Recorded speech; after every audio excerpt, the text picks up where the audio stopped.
Love is not a feeling. In fact, agape love is never defined in Scripture as something that you feel. You may very well feel it at some point in time, but it is not driven by emotions.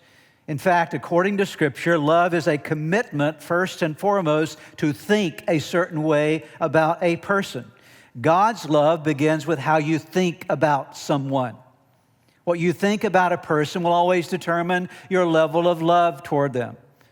An example of this would be in a marriage. How a husband thinks about his wife will determine the kind of love that husband will have toward his wife. And how a wife thinks about her husband will determine the kind of love that will be expressed from her to her husband. And so how you think about people is very, very important when it comes to love. You cannot separate love from thought. Thinking and love always go together. In fact, even loving God requires the right kinds of thoughts about God.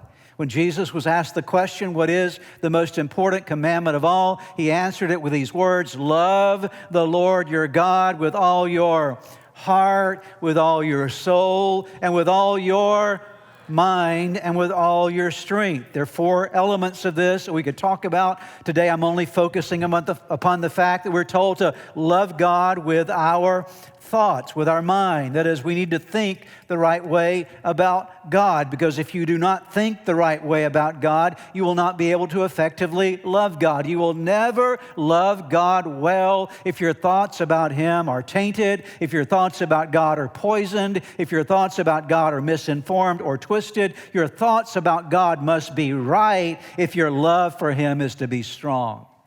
There are lots of people who have wrong ideas about who God is. They see Him as some distant being out there in the universe that is maybe angry with them and trying to somehow make their life miserable. And as long as you think of God that way, you will never have a love in your heart for God. So our thoughts about God will determine our love for God, and the same is true in every relationship in your life. Your thoughts about other people have to be right for your love for other people to be strong.